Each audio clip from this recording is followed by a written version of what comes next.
Ho ho ho, Merry Christmas. Also, hello, welcome to the Wrestling Headlines WWE RAW review. That was me killing for time. I'll find a better way of doing it eventually over the course of time. But hello, my name is Matt Maher, aka Imp, and we're live here on YouTube and also in podcast form. Links in the description to head over to WrestlingHeadlines.net. And I've just noticed that the stream button on YouTube has gone red. Oh, it's new. What am I like? I'm tired. The answer's tired. But we had a Monday Night Raw to kick us into gear, to get us all excited for Elimination Chamber. Sorry, I'll say that correctly. Elimination Chamber. I'm still not. I'll practice for next week. For the show itself, Elimination Chamber. We've got a stretch coming up of WWE stuff where we had the Royal Rumble, then a week off for us Brits to recover, but no time off. Coming up soon, so my headphones fall off. We've got NXT this weekend, NXT TakeOver. We've got Elimination Chamber the weekend after, and then the one after that we're into AEW, the AEW Revolution. So Aftershock is going to be very, very busy, and will I have any energy by the end of it? Probably not, because it's like one day to recover Raw review, one day to recover NXT review. Then got to get your energy up for Sunday, because you're going to be up till 5 a.m. But yeah, anyway, so we've got a busy kind of month of wrestling coming in this February, in the run-in to WrestleMania. Nice of it to die down before WrestleMania, give you some chance to recover. But this episode of Monday Night Raw was the first one really kicking gears into Elimination Chamber, and I'll relate it to last week's NXT, which was like, oh crap, we've got a takeover coming up soon, we've only got 2 episodes, better book something. And that's kind of what this Raw felt like. Like the 1 week to recover from the Royal Rumble, then suddenly you've only got 2 weeks till your pay-per-view. So, Muzza Mummy's here! I just remembered. During my Twitch stream, I mentioned that I would bring up... Actually, this is a perfect segue to talk about the one thing people are talking about from Monday Night Raw this week. Nia Jax. Let's just get it out of the way. Let's talk about it. And Muzza in the chat is referencing something I forgot on my Twitch stream. I was playing a lovely game. What Remains of Edith Finch. A lovely game about, I guess, mental health illnesses within the family. Really creatively getting that across. And whilst we were playing it, talking about Raw. So yeah, and one of the things you can follow me on, you can watch me on Twitch at the implication for 2 S's. But with the Nia Jax thing, yeah, I said that I would get over the song, which I can't say the lyrics to because I'm on YouTube. If I say it, that's me demonetised. I've labelled this episode "My Hole." Is it dead anyway? As in, do I just throw? But you found it anyway. Oh, that's good. Yeah, so yes, it was the... If you're watching this in afterwards, if you look at the chat, you'll see Murray just saying the song. I'm assuming most people would know what the song is. But pretty certain I can't say anything about it, unless I completely forgot the name of it. Anyway, today's been an amazing day of memes. It's all been about Nia Jax, and it's been all whatever you can come up with. It's reminded me of a lot of, I guess, this kind of happy aura around wrestling. The last time I felt this was with the Little Bit of the Bubbly, where I did so many memes, people seeing what they could fit it into, especially the music. When something enters music, you're into something fantastic. And getting the Snow White one was amazing. Oh, there was a really funny one that I found afterwards. Oh, a video tape, I can't remember what it was. I'll go through what happened. It was a tables match. Actually, I'll scroll down to my write-up for it so that I can actually bang on about it. Where are you? Where are you, lass? There you are. Right, so, it's an epic moment etched in stone. My hole! I've done it way more dramatically, but I feel like it's better than me trying to do the Nia Jax things. My hole! my hole, my kingdom for a hole. In the ravishing glow, Lana finally had an ally for her to take on Nia Jax in a tables match. So she had Naomi at ringside, and Nia Jax had Shayna Baszler. So, finally we can see maybe Nia Jax get a little bit of comeuppance. And for me, that's exactly what this was. For me, Nia Jax gets crapped on quite a lot, but I felt like she absolutely nailed what her character is on this night specifically, and we got to see her get a little bit of comeuppance. Because that's what her character is. You see her belittling and essentially bullying, but eventually you'll get comeuppance. And this was like a little bit of comeuppance, just a little bit of embarrassment. I say a little bit of embarrassment. Just on national TV, just screaming, my hole! It's a love. But yeah, Lana was fighting back against the much more powerful lass, getting slammed down but countering out of the powerbomb. Nia went for the kill in a leg drop on the apron, missing, and just screaming, ah! Just holding her back and walking around, and just flipping the table over in pain as she holds her lower back. WWE use hip attack, so I'll say lower back, holding the lower back before then just shouting my hole before going into it anymore. For me, the thing that made me laugh, the comedic timing on it was fantastic. It just made me laugh so much. And then I felt like the finish it's one of the things where I wouldn't be surprised if quite a few people missed the finish because they were just laughing at the delivery of the my hole. Which is just and the fact that then afterwards, I'm assuming that WWE bleeped it because they were like, can't be saying that. So they bleeped it, didn't even risk it or anything. However, all of the content creators, cause I was thinking, because I heard WWE had censored it on their YouTube, and I was like, oh wait, should we be careful? As in, like, the wrestling websites covering it, should we? Because again, if this was my own personal channel, I might be a bit more freedom. But it's like, yeah, I am doing this for a website. I was thinking, should I be careful? Can I even do the my whole thing? Because I'd like to base what image I do for the show. What's it like in the middle section of my three, which you can see to the right of me, finally pointing in the right direction. It's mirrored for me, so it's probably difficult to remember. But yeah, so with what I put in the centre, what I named the main point of the episode, like this first bit I talk about, I'll go onto Twitter. I'll see what people are talking about. What is the most kind of talked about bit from the show, and it wasn't even close this week. That was just like, it's going to be my whole thing, isn't it? It just caught so many people so off guard. It's an absolutely hilarious moment. And I just have to applaud Nia Jax for it. It was an off-the-cuff creation. It was just immediately GIF inspiring, and the songs it's being put into. Thank you to Mo for giving me the Snow White and Seven Dwarfs one. Showing me that one. That really made me laugh. On Videotape, there was another one that really got me. It was somebody. He's tagged Maher with Botchamania. He's tagged him in it, so maybe that might make it easier to find. Say something like, "I finally made something this worthy," but it really made me laugh. Maybe that is the version I'm thinking of. Yeah, but still, it really made me laugh. Such a creative day where it's felt like the wrestling community coming together and just having a bit of fun. At a bit that felt like it was intended as comedy. Again, surely that was intended as comedy because the timing on it is so good. I want to applaud Nia Jax for that. It just gave wrestling community for this week just a nice little moment. I mean, like as far as I'm currently going live against the impeachment stuff. I think that, as you know, the voting might have already passed by the time I'm live. Time zones, I can't remember. I don't keep up with everything. But point being, there's a lot of quite serious stuff going on right now, and it's just nice. It's nice to escape into my hole. It's one of those things that I try to explain to my non-wrestling fan friends, like why the whole community have just adored this, and it's not that easy to. Because the fact that my hole was genuinely trending on Twitter. Like, just the words "my hole" were trending. Oh, that's a little bit of bubbly. That's nice and PG. My hole that needs some explanation.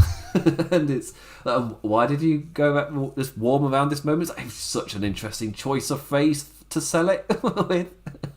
So yeah, hilarious ending to the match. It then went into Naomi versus Shayna Baszler. I guess I'll quickly bang through it. So, yeah, we stayed with that rivalry just for a little reason. Nia Jax helped to the back after the tables match, and for no other hole-based reasons. Just the tables match. And this was the one match on the show that felt a bit like filler, the Naomi Shayna Baszler match. But it was fine. No one was talking about it. Who was paying attention to Naomi Shayna Baszler after what we just saw? Baszler's downfall in the match itself was being the focus too heavily on Lana rather than focusing on the lass in the ring. Naomi rolling her up and taking advantage of that lack of focus. So yeah, Roy's question is, have I seen the Weetabix tweet? I have not seen that. I've not seen it. If you're able to give a mini amount of context whilst I talk through Shane O'Mac and the Elimination Chamber. So this was the My Whole episode. Next week, I am scared as hell for the script next week. 100%. There's going to be at least a reference. My fear is Lana and Naomi come out and crack jokes, just putting in the my whole. I don't know, Nia. I don't think you get my whole point. So, yeah. Or, I don't think we should joke about this whole thing. And then, Q turned to giggle. Which is like when Ricochet tells a joke in WWE and it's the really bad stuff.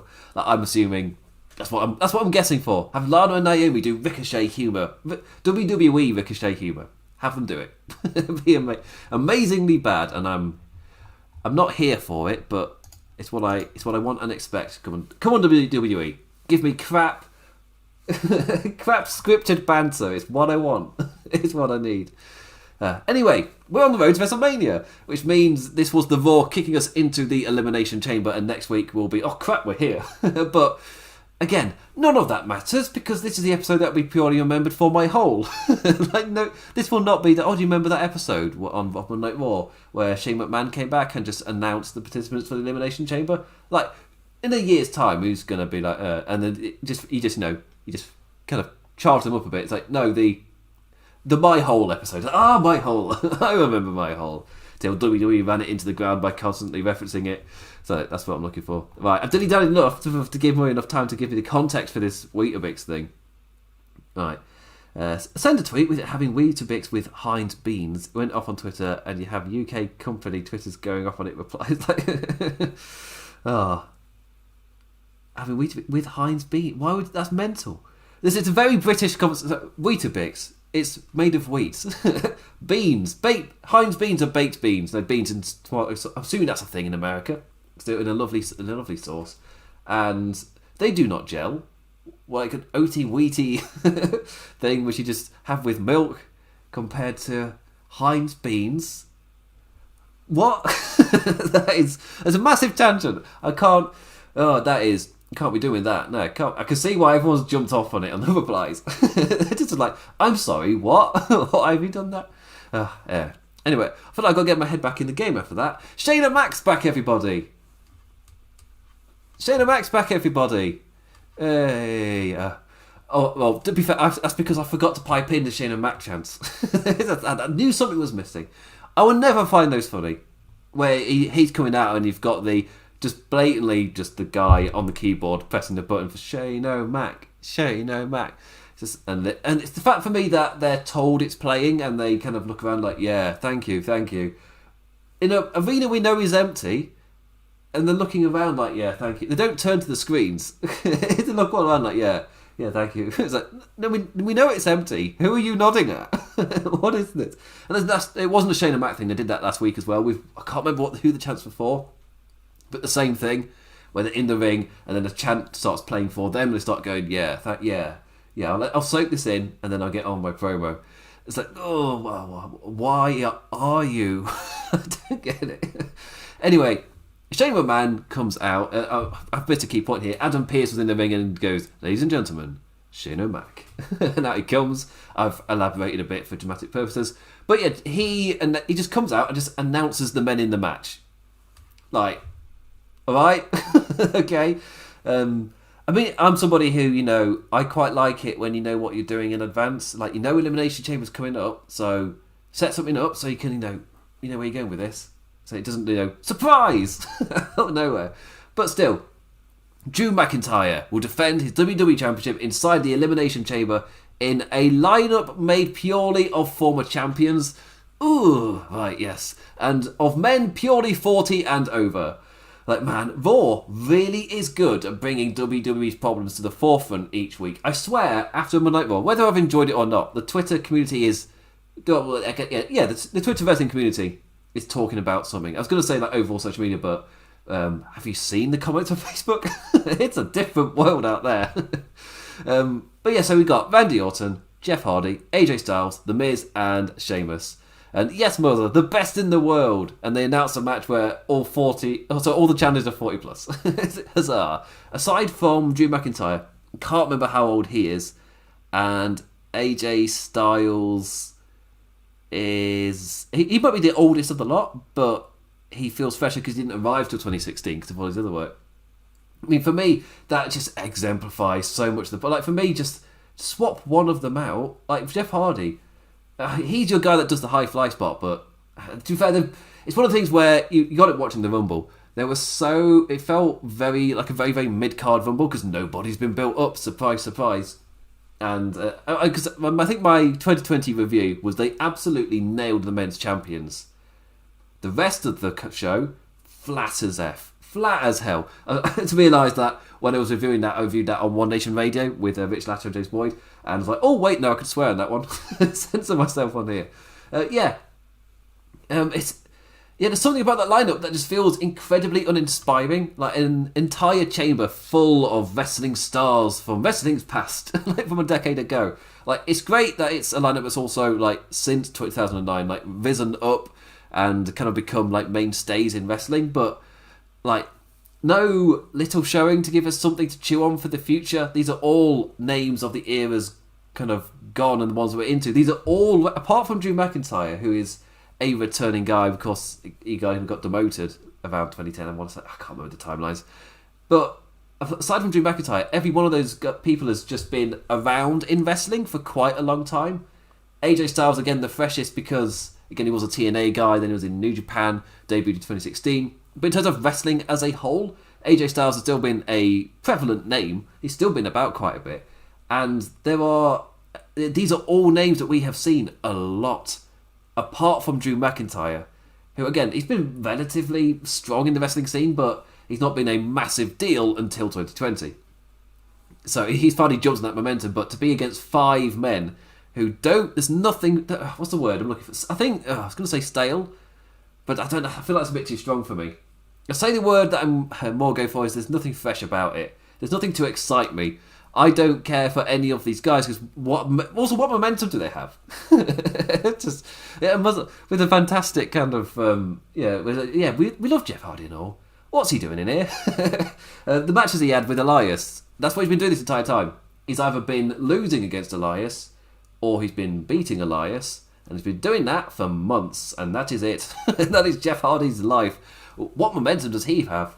But I guess that's a big issue of having Elimination Chamber 3 weeks after the Royal Rumble, because they used that first episode to big up the road to WrestleMania, kind of kickstarting it on that episode of Raw, and you've got the stuff about the Royal Rumble winners, and what's going to happen with the championships as we get on the road to WrestleMania. Then you only got 2 weeks to build the Elimination Chamber. It's no surprise nobody has momentum. I mean, they would have had momentum if you knew the show was coming. Like, there's an amazing concept where you know what shows after the Rumble, so you can start to build up momentum going into it. But no, nothing. Like, none of these wrestlers have momentum. So, Randy Orton is the only one, but he's recently not been winning. But he had such a hot 2020 that he's just going to burst into 2021 with momentum, even though he's losing. Again, putting over, I guess. He lost to Edge. He was going to lose to Drew McIntyre before the bro kick. Yeah, I'm not massively excited. Again, Drew McIntyre, Sheamus, yeah, fine with that. But I'm just a bit odd to do what they did last week, then do the chamber match this week. It screams that they didn't know they'd be in the chamber, which doesn't surprise me given the reports that WWE didn't know like what WrestleMania card's going to look like. So then that also doesn't surprise me that they didn't know what was going to happen in terms of the Elimination Chamber. It's like, yeah, it doesn't surprise me. When, word again, they're at WrestleMania, well, why would they know the shows to lead into WrestleMania if they don't know WrestleMania? So this screamed, we're going to go forward with the Drew McIntyre Sheamus storyline last week. Then this week it's like, but we've got to do a chamber, but hadn't decided what. And then suddenly you've got to make it fit into the chamber. It doesn't feel too disjointed. Like, honestly, Sheamus and Drew McIntyre both being in there. The interactions they both had with Adam Pearce and Shane McMahon, they worked enough to kind of wiggle it, to kind of squeeze it in. But again, you are squeezing a ball of Play-Doh through a hole where you have got force it a bit. It's not just going to go boop. Like they're going to push it a bit. I don't know where that metaphor came from. I'm in a weird mood today. Yeah. Anyway, Shane and Mac revealed the names, and then he left with a compliment to Adam Pearce. Like, you're doing a good job beforehand, then giving the list, and then afterwards going, yeah, just again, you're doing a great job, Adam Pearce. Who's like, wow, in amazement, that's such a thing. But he's been a bit belittling with that a bit, Shane and Mac, which scared me a bit. But hopefully that's just nothing. Is my hope. Also, then AJ Styles came out afterwards and revels in the genius before kicking the Bold Dad out for his match. Yeah, like the genius Adam Pearce is booking to give AJ Styles a title match. Amazing. So, yes.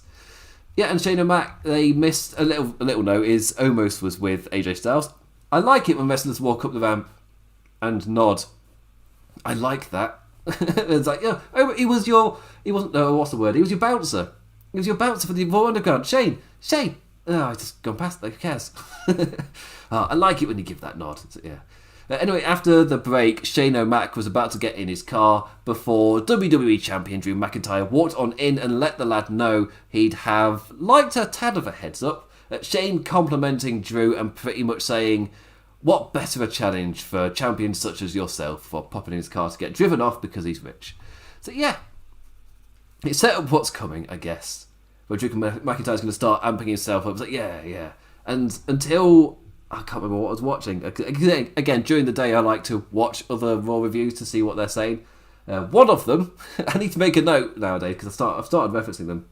One of them made the point that Drew McIntyre and Shane McMahon, at one point, Drew McIntyre was Shane McMahon's bodyguard on Raw, for like a teeny tiny little bit, and it didn't ring any bells when they said that. I was like, kind of like, when was that? Oh, do you remember when Cedric Alexander revealed himself as the janitor? It's like, that was then. Of course, Drew McIntyre was the bodyguard of Shane McMahon at that point. Like, oh, that really is a interesting callback. I did not remember that. Again, I'm going to have to start writing down the names whenever I hear somebody say that so I can credit them. But still. That was, yes, a hell of a realisation. It's like, oh, there is history. That's why they talk like they've got history. I forgot about that. Good on them for remembering they've got history when I didn't. Yeah, kudos to that. So, yes. Anyway, we then went into AJ Styles versus Jeff Hardy. And TNA on Raw once again. I say once again, it would have been on SmackDown last time. TNA and WWE once again. For me, this was a decent run-of-the-mill opener from the two vets. Not that calling them the two vets is going to help differentiate them between the other Elimination Chamber competitors this year, but there we go. Jeff Hardy going for a whisper tweaked his knee, and AJ zoned in with full viciousness. A return to the matches these two had over on Smackers, like Hardy fighting back with the worn down knee as Styles chopped him down. Jeffrey's offense not exactly the best to deal with such a predicament as that. But comeback he did, and managing to ground AJ to fly down with the swanton. But the lad had rolled out of the way. Oh no, not a great landing for a lad already with a tweaked knee. AJ right back in with a calf crusher, and that's all, folks. Oh, I didn't say that right, and that's all, folks. Just it, yeah. A decent opener, but again, for me, I felt like it was a little bit run of the mill, probably because it felt like they were retreading ground that we'd seen on SmackDown, and just kind of doing that match here a little bit. Again, it's fine. It's for TV. I don't need anything more than this. Like, this is fine for me. You said they're going to be in a pay-per-view match, and they gave me a little preview. The only issue is somebody loses, so they lose momentum, and that makes me go, are they going to win next week? So the other guy loses momentum, and therefore nobody has momentum. But in WWE's mind, they've both got momentum. Like, no, that's not how it works. No. Anyway, AJ Styles with the first win in our indoor sprint to the Elimination Chamber. Oh, the distance is shorter for indoor athletics. But yeah, I don't know what, because they said that these matches are to like get momentum for the wrestlers going into the Elimination Chamber. That's not really much reason for me to get into it, honestly. Honestly not. So yeah, again, another reason why this core of the show itself isn't really being talked about. Like, on the whole, it is just the whole. Yes, it was a classic moment, but also the rest of the show didn't really grab attention. I felt like some of it set up stuff nicely. Yeah, I mean, we got a little hint of that here. Keith Lee, he's finally returned to television, getting ready. He is then approached by Riddle, who very quickly becoming a character I'm not particularly enjoying. He's sporting a black eye, who spouts his usual nonsense. Again, I've started just putting Riddle spouts his usual nonsense because it's just bleh, it's nothing to me now. You can stop doing the bit. It's now nothing. It's just noise now. There's no substance to it. Therefore, you are fine to stop. You can move on. You've established that's part of his character. You can have more characteristics than that. Again, it's really weird because when he gets into the ring, he's clearly intelligent. He's got a lot about him, but behind the scenes, he's just one note. It's like, you can give him more notes now. Whenever he turns up, it's just blare noise of nothing. Anyway, Lee calmly asks if he's alright in the head after Lashley's beating on him last week. Riddle still almost mindlessly chirpy. Again, he's one note backstage, but Keith proposes the idea of it maybe being someone else's turn to have a go at Bobby Lee Lashley. The big man, not just confident he can beat the champion, but also confident going into his match with Riddle tonight. And that led to something quite nice later in the show. As I said earlier, I was a fan of... As I say fan, I didn't mind how they, again, tried to force the Elimination Chamber Play-Doh in, where Shamu moans at Adam Pearce for stacking the odds against him after Drew accepted his challenge last week. For me, that is the reaction you would expect from somebody put in that position after what happened last week to then they turn up to work this week and find out this. It's like, perfectly reasonable reaction to it. Consider your Play-Doh successfully in. I've got to drop that metaphor. I don't know where it's come from or going. Speaking of not knowing where it's come from or going, Retribution! They then faced New Day as Xavier Woods continues to face them every week this year. As far as I know, 2021, Xavier Woods has only faced Retribution. Aside from the Royal Rumble, obviously, which obviously doesn't count.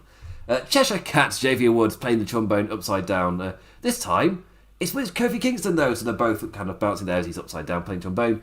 But that's before it's time for the cameras to go mental, mate. It's crazy. I don't want to. I'm trying to move a little bit weird, but there's a wall right next to me, so I haven't really got much room. It's mental. Retribution. I can't move. It's not. It's a laptop. So if I move it, it's just weird. So I gotta go. Whoa. Anyway.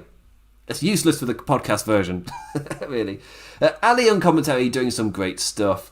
Just he realised how big of a robot the commentary team is, just regurgitating Blair, and until a wrestler turns up who's just spouting out characters. Like, oh my word, character! There's substance to this.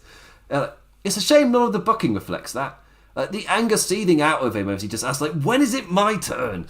Just, compared to my delivery then. I'm sorry, Ali. In reaction, there's just shouting that in reaction to Kofi and Xavier's like long run on top of the tag world. Like again, these are just another team, exactly what I'm talking about. Just like, when is it going to be someone else's turn? Because, feeding off of the the Raw Talk thing with Mustafa Ali, which is saying, what's the point in me paying respect to you for paving the road for me if you never let us walk it? It's like, oh yes, go on Ali, go on. But again, that was on Raw Talk. This was seemingly feeding off that kind of nature of his character that seemed to click on that night. It's like, oh my god, I've got something here for this character. I can run on this, and he is. It's a relatively good character thing for him. But in the actual, booking of the group, they're losers. So who cares? But the match itself was alright. The highlight for me, easily, when Kofi jumped back first to the outside while smiling directly to the camera the entire time. I really enjoyed that. The ending came when Kofi nailed T-Bar off the apron with a Trouble in Paradise before tagging in Xavier for the day break, flying double stomp for the win. But New Day gets some more offense as he gave another reason for Ali to get angry. Because again, it was T-Bar and Slapjack. That's not the Super Retribution team, it's fair to say. Ali screaming angrily at them. He's doing so on commentary, like, no, what are you doing? Do this! Before then going crazy at them in the ring afterwards. And then also turning to shout at New Day on the ramp as Xavier is just set on wrestling reckoning. He's like, I've beaten everybody else. Where's reckoning? Give me reckoning. That's the last Retribution but I have to face. Give me reckoning. WWE, not happening. But still, I can appreciate the comedic value. I'll say that about it. Again, Retribution feel like nothings. However, at least with Ali and Kingston, they're building something. But in terms of building that, I don't care because Xavier Woods beat him. Like, Xavier Woods beat Ali, and yes, they had him on commentary this time, so it was via distraction, it was via roll loopy stuff, but still, Ali lost to the not main guy of the feud. Like, he lost to Xavier Woods, who's meant to be getting at to then get to Kofi, but he lost to Xavier. New Day have already beaten him. Why would I care about facing Kofi if I've already seen the other guy beat him? Get where I'm coming from? In terms of getting invested in the feud, why would I get invested in Kofi Kingston going after Ali when Xavier Woods has already beaten him? Like, there's no there's no substance to it. There's no. I don't care. I've already seen him lose.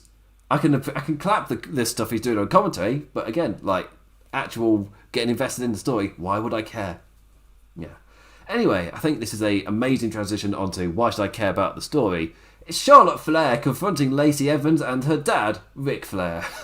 Onto an absolute highlight moment to another. For me, like, I criticise the Retribution stuff because I kind of do that like all the time. It was, again, very, very, like, I'm trying to think of a way to emphasise it. Dead in the water on arrival. Now they're trying to give some life to it, but it's still dead. So I don't care. But this was just bad. So it went for... It's a bad kind of portion of the show. Again, the match beforehand, there's technically nothing wrong with it. I just don't care. And again, you're giving me the same thing every single week, so I'm getting bored of it as well. It sucks because Ali versus Kingston, on paper, screams amazing to me. But, for me, the absolute biggest misstep of this entire thing was you got Ali and Kofi Kingston specifically in a story about how Kofi Kingston took Ali's spot in the Elimination Chamber and how Ali's pent up all that anger about it over the last couple of years, and now he's going to let Kofi make Kofi pay because of that. Then you create an Elimination Chamber match full of former WWE champions. So this, for me, screams, again, that they didn't know they were doing this Elimination Chamber until this week. So if, for just an example, you did happen to know and you had a bit of time to fall who would fit into this match, surely the guy in Kofi Kingston, who is specifically in a story about him entering the Elimination Chamber, becoming WWE Champion, and now the villain is going after him because it was Ali's spot that Kingston took in that Elimination Chamber, surely Kofi Kingston, as a former WWE Champion, because of that, the story that just fits so perfectly into him being in the Elimination Chamber as a former champion because of what happened, and that can just anger Ali even further. It's like, it fits so well.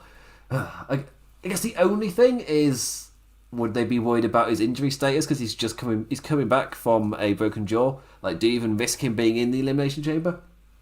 That said, why is he not in it?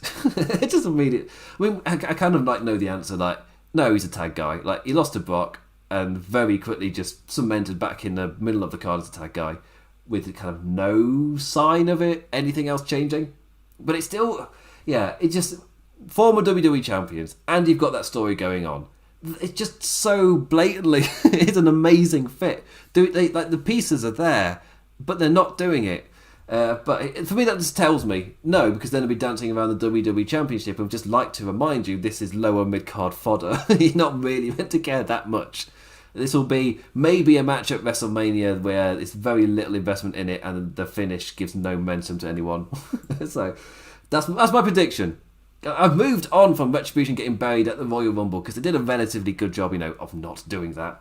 But my main kind of worry now is Kofi Kingston versus Mustafa Ali at WrestleMania. And it happens, and who cares? That is my prediction. So, yeah. Anyway, I was talking about Charlotte Flair, Lacey Evans, Dad Ric Flair. Ric in his shiny suit of vents. I can't speak. Ric in his shiny suit vents. That's a bit I couldn't say. He vents about women and bigs up Lacey Evans as a star in the making as well. She's just a star in the making. And she just needs some knowledge and motivation, and she can get there, and that's what Ric Flair is there. Like, he's purely there to help make Lacey the next big star. There's no other connotation to the relationship at all. Like, if his charms affect her, that's just to be expected. Woo! But he's here to help a wrestler become a champion. There's no other things to it. And as a villainous speech, it's fine, it works. Charlotte Flair and her full entrance pyro and all for interrupting a bit of speech. To come out and have a quick, a wee chin wag. Just full, I wish I had that, just full explosions. Would you like a cup of tea? I love that. But yeah, she's disappointed in Lacey. Like, she's willing to fall so far to get that championship glory, to do what she's doing here. But she's also not afraid to tell her dad, like, how he really looks in all of this. Talking them down. Telling Lacey that if she really did want to learn professional wrestling, she would go to the Performance Centre. Little jabs like that. Lacey talked trash of the champion before letting us know WWE and Ric Flair might have said it, I can't remember which one, but it was like in a pretty kind of boring manner, letting us know that WWE management has let them know that if she can beat Charlotte, then she will get a Raw Women's Championship opportunity. And the Queen obviously taking the first opportunity to challenge a fight. So into that we went. Immediately, in my head, hasn't Lacey already beaten Charlotte? So it's just like, if you can beat Charlotte, then you can do it. And then immediately in my head, she already has beaten Charlotte. Why? Why? Okay. Why in this particular occasion? It's like, go on, why not? We've got to fill the card somehow. And unfortunately for me, following the Retribution segment, which again I didn't particularly care about, because again the Retribution kind of booking just makes it feel so weak and so apart. I just don't care. And then in another ending feud in Monday Night Raw, then I go to a feud that has completely failed to connect for me. And in the ring, seemingly even more so. This was pretty clunky, and I'm not somebody who really cares that much about a bit of clunkiness in my wrestling. I can get along with it. I don't care at all if there's a botch. I might have a giggle if it's funny enough, but past that, I don't really care. It doesn't de-immerse me at all. It's people fake fighting in the underpants. Like, it's fine. I don't care. I can move on. I can get into it still. I can still stay connected. It's not an issue for me. For me, there was a lot of not great stuff. Like, for me, the absolute standout moment of like, what's going on here was Charlotte chasing at Lacey, and who's in the corner. And then Charlotte then stops her charge and you can see her just going like, punch me, and then she does the slap or hit me, but it doesn't really matter. And it's just the timing on it is just so run, stop, hit me, bang. It's like, oh, I'm into this. I'm totally believing this world. No, it's like, yeah. And there were it felt like, I would say, timing miscues, but I don't know. I'm not a professional wrestler. I don't know what causes these things to look like it did. I think the phrase for me, clunky, it works. I can say as a wrestling fan, it came off as clunky to me. I can't give you the exact reasons why. The other one I just gave felt so blatant. There's like, yeah, yeah. She ran, she stopped running, seemed to ask for a hit, and then she got hit. It's like, yeah, I'm not going to be buying that, am I? Like, obviously not. But still, a tad of a clunky affair. I can say that. It felt like that to me. There were some things where I go, yeah, that was quite nice. For me, Lacey Evans did her moonsault, and then Charlotte Flair got the legs up, and Lacey then started selling the knee, and for me, that was done smoothly. It wasn't all awful. There were some nice sequences in it. It's just there was also a lot of mistimes as well. Ultimately, it did its job. And I'm not invested in this story. I've never been into I'll call it the soap opera stuff, and this is this year's soap opera stuff. Is it worse than Bobby Lashley and Lana? Personally, yes. However, wait until Lacey Evans wins the championship. Then I guarantee there'll be a lot of complaints. When I say complaints online, there'll be a lot of moaning. It'll feel like the wrestling community is just against Charlotte again. Whatever. For me, it's not a good story, and you're going to put the women's championship on it. Like, for me, it's a dead set. But yeah, again, I'll go for it in full. Actually, for me, the way you match down, it didn't destroy the story they were telling. It just meant I didn't particularly leave the thing with much excitement.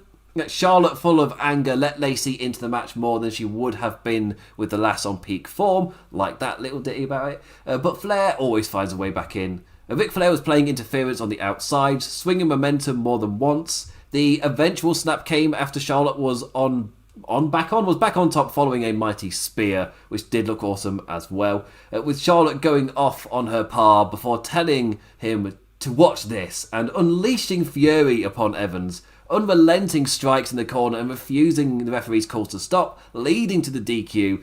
And there's your way in to give Lacey Evans her championship match at the Elimination Chamber. It was confirmed later in the show. And Charlotte her WrestleMania path. And for me, just it's like, oh, you can see where this is going. It's going to be Lacey Evans versus Charlotte at WrestleMania. And so far, this story, not into it. Don't care. Not buying it. Not buying the relationship between Evans and Flair. I feel like the tweet they put on it this week has been the best tweet, I guess. But I still don't really. I'm not into it. I'm not invested in it, and I'm not buying it. And of course, the match they just had here was pretty clunky, so I'm not going to get excited. Why would I be excited about a WrestleMania match after that? Obviously, they got time to work on it. Yeah, but this specific occasion, things did not click, which would worry you if this is going to be a WrestleMania match.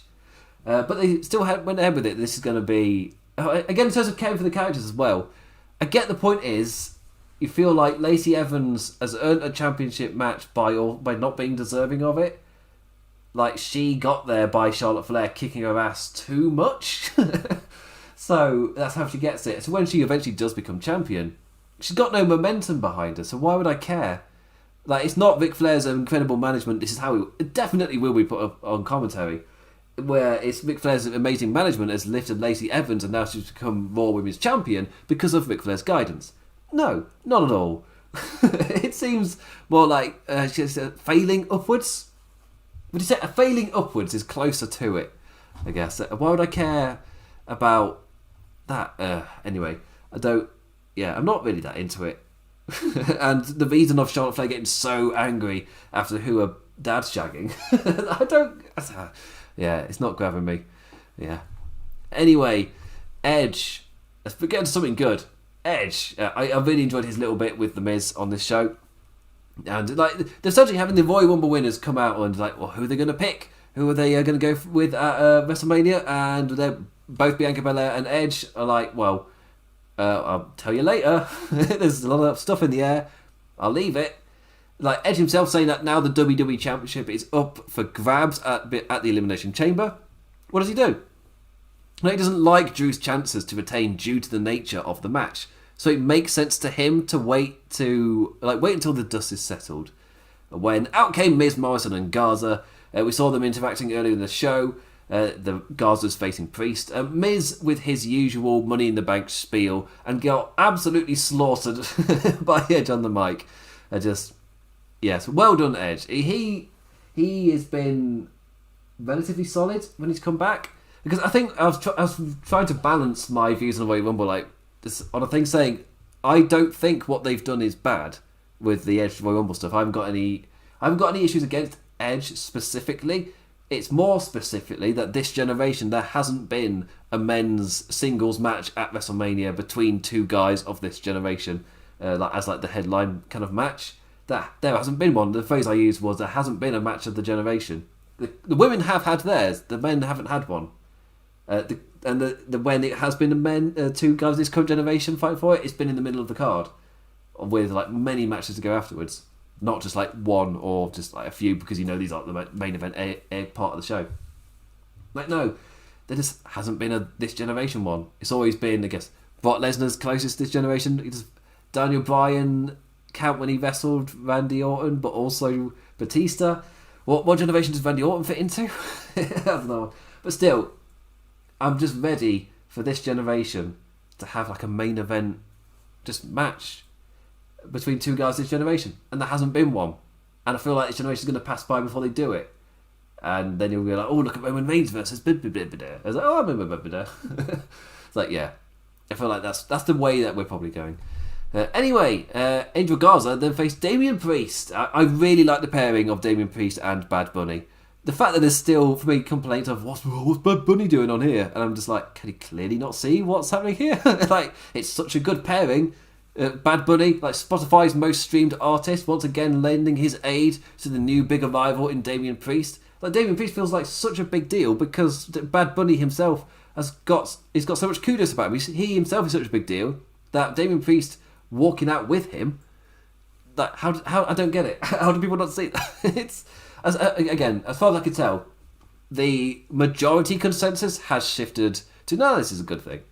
But I don't know if that's just because me and the other reviewers and things we're all saying that. I don't know what the more casual audience watching it, what they think. With the wrestling, I say more casual. I mean more casual than the people doing what I'm doing now. As in doing a thing for a website. I'm not a normal fan. It's fair to say. But yeah, I still see a lot of comments about what is Bad Bunny doing in my wrestling promotion. Ugh, I hate it. I hate celebrities. And I'm just like, but he's the most streamed artist on Spotify. Did you the numbers and the eyeballs that he brings, and they're entrusting Damien Priest, all of that goes that everyone who tunes in sees Damien Priest. It benefits Damien Priest so much. How are you not seeing that? I don't get it. And for me, he's been one of the best celebrity kind of users, and Damien Priest in tow has been one of the better NXT call-ups as well. Yeah, again, we're 2 weeks in. We'll wait and see. Because my rule with WWE is after a month, are they still doing it? I say a month. It's either after this summer it was 3 weeks, but maybe 3 to 4 weeks. If they're still doing it after 3 to 4 weeks, then it's like, okay, this isn't just a little blip. Because Keith Lee had a strong start with momentum until he then got not used. Yeah, sucks.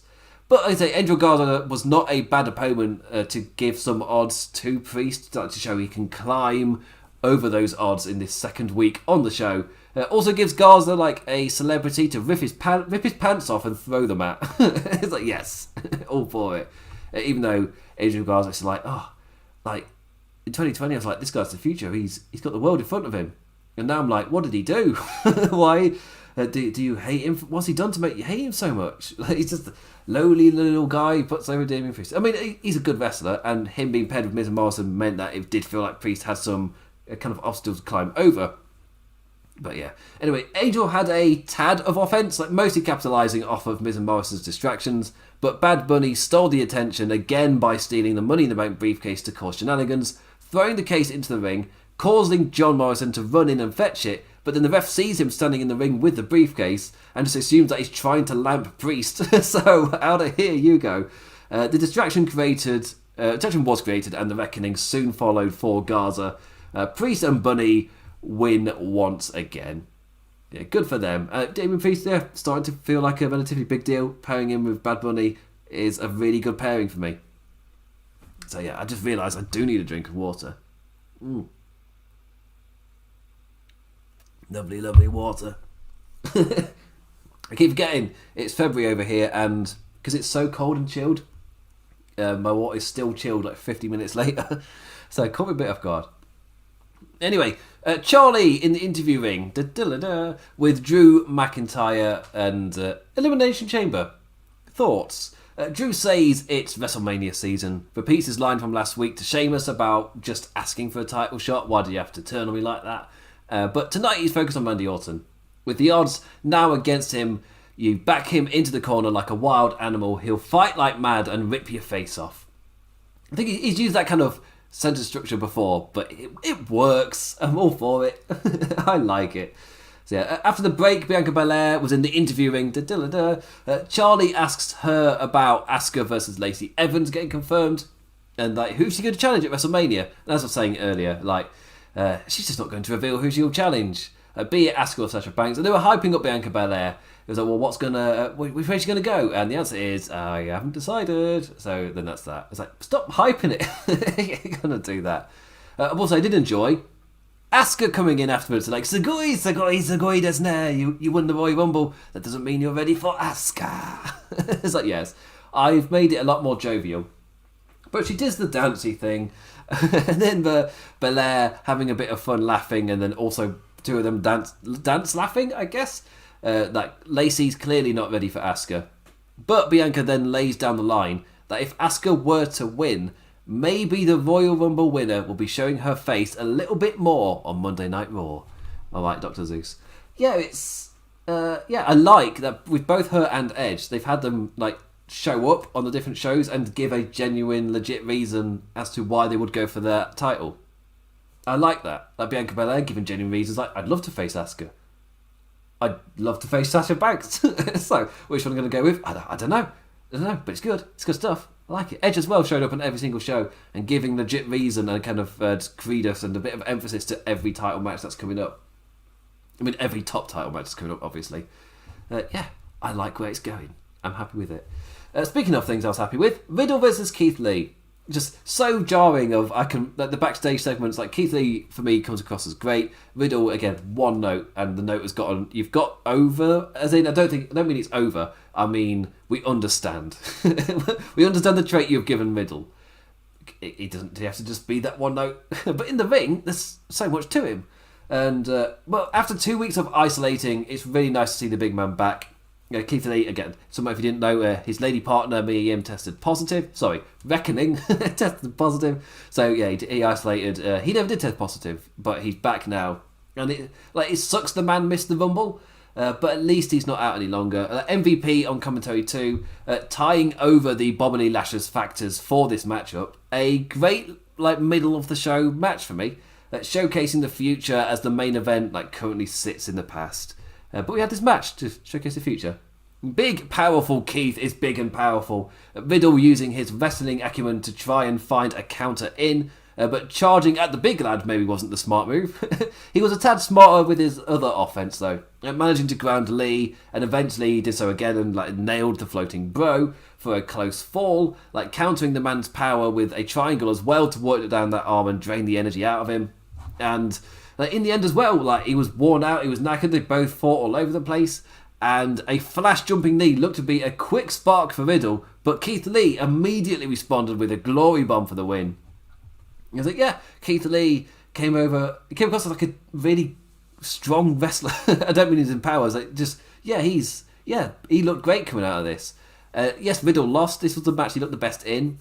I feel like And with Keith Lee winning, you can just say it was because Riddle still wasn't 100% after the Lashley beating. It's just Riddle got beaten so soundly by Lashley after weeks of also losing. So it's last week it was how's he got another title shot? he just clearly lost. He's got another title shot again.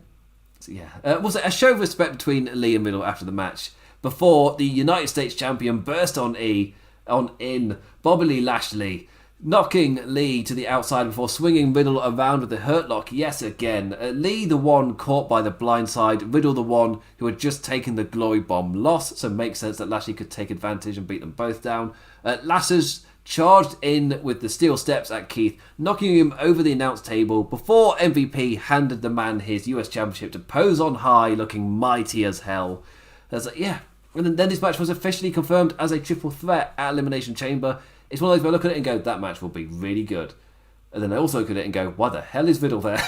in terms of holding something off, for me, Lashley Keith Lee is your WrestleMania match. You could go with that. Here, Riddle's there to take the loss, or with the championship and be just a too fast lane distraction. Then you do Lashley Keith Lee at WrestleMania, and Riddle's kind of the storyline road to get there. For me, it's one of because his character's so soundly lost. It's why is he in this match? As in terms of the kayfabe world, why is Riddle there? Why? Why is he there? I don't really know. Anyway, moved on. I feel like it's one of the things. Yeah, it'll be a good match. I just wanted to point out, in terms of the Riddle character, he's soundly lost repetitively. Why does he keep getting championship matches? Other than this is the feud that's happening. Which is, I guess, the WWE way. It doesn't matter if you keep losing. You're in the feud, therefore you keep facing them. Okie dokie, I guess. I'll stop questioning. Drew and Randy got a nice little VTR titled Unfinished Business. They put the effort into it. For me, though, they served us these two from August to November without break. And you're damn right, I'm not ready to be given this plate again. But hey, gives a reason for Orton to be in the main event for another Fiend ending, I guess. And I've just realised as I wrote that didn't happen, did it? There was no Fiend. It might be a smart way to kind of surprise you a bit when he shows up at the Elimination Chamber, just to not feature him these next 2 weeks. Because it's been the ending every single time.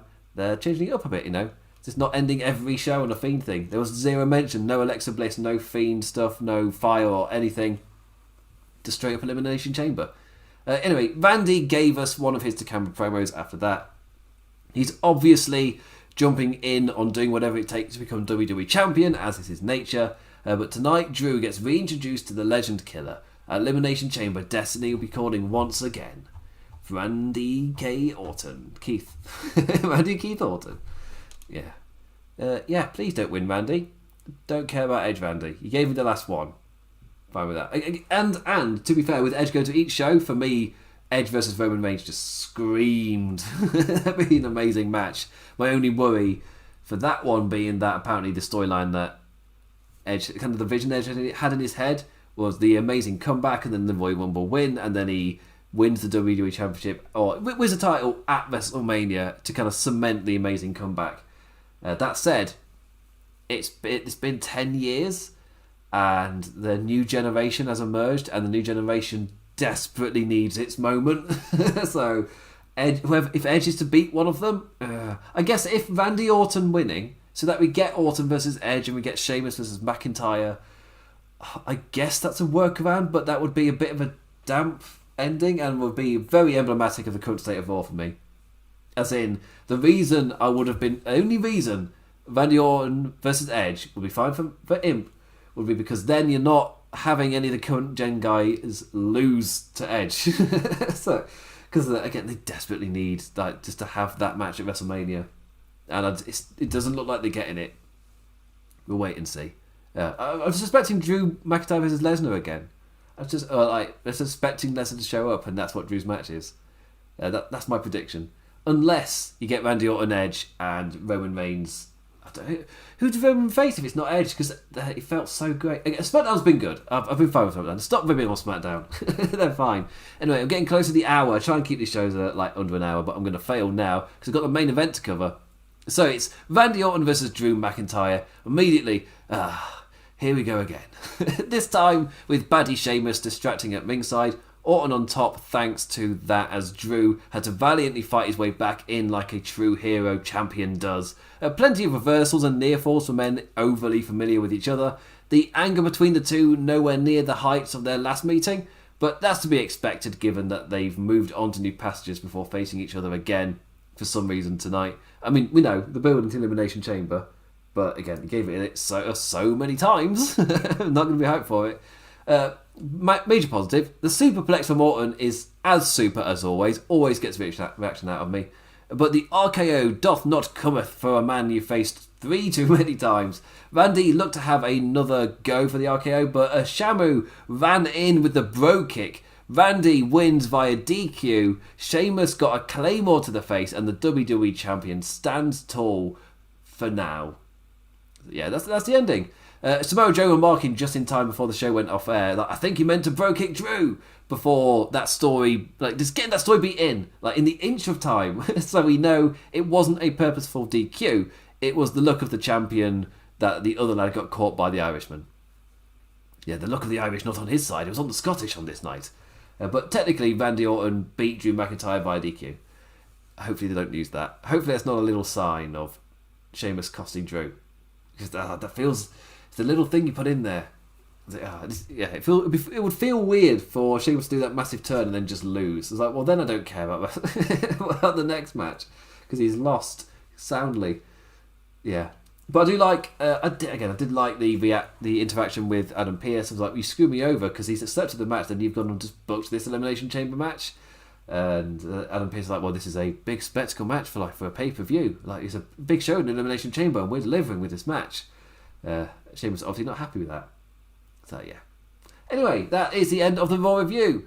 Overall, what other review do I give it other than my whole? Because that's all this show will be remembered for. Really. Again, it's set up Elimination Chamber, but a lot of it again was retreading stuff. You got reintroductions of some characters. I say some characters, specifically Keith Lee. But the rest of it for me. It's setting up Elimination Chamber, but I wouldn't particularly call the show memorable. The only thing for me that stood out was Nia Jax. That was it. And I guess the 40 plus thing has kept the Elimination Chamber kind of relevant, but I wouldn't say excitement's building for the match. It's Elimination Chamber, it's hard to do badly. They have done it badly, but It's kind of difficult too. You got AJ Styles in there. That's normally like a very strong linchpin to have in there to kind of solidify, especially you can build everyone else kind of around the awesome guy in there. Drew McIntyre over as hell as a champion. Randy Orton's been solid as hell. The Miz is Money in the Bank. Quite often they have the Money in the Bank is at the level that he is in a match like this. Jeff Hardy, why is he in there other than, well, we need someone to jump off something? In terms of, actual in the world, what's he doing there? I know why he's there, like in terms of putting the match together. I was like, oh, who would we like in this match? They kind of like give us moments and things. Like, yeah, Jeff Hardy, he'll jump off something. Yeah, he's a great guy to have in there. But he's not got any momentum. he's not got any reason to be announced in this match. So yeah. Anyway, I mean, aside from being a former champion, but still. Anyway, it's going to be a fine match. I'm just not super motivated into it, but yes, my review of Monday Night Raw is my hole. There's no other thing I can say. So, yeah. Anyway, that's the end of the Raw review. I'm going to rest my voice because we got the massive Sunday night sprints to be coming soon. So, I'll be back on Tuesday for the NXT review. Then I think I will be back for NXT TakeOver on Sunday. I've got that to look forward to as well.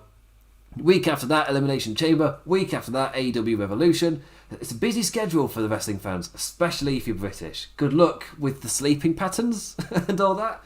As I was saying earlier, after the Royal Rumble, I desperately needed a full week, and I would say I've not recovered fully. I still feel... The phrase I use is... I'll get like cold like symptoms a bit, like the symptoms. Like whenever I'm kind of run down from late night stuff. And I just had, if I have a couple of good nights and I get on a better kind of pattern, it goes away and I'm fine. And I've still got a little bit of the headache. Sometimes it lasts longer.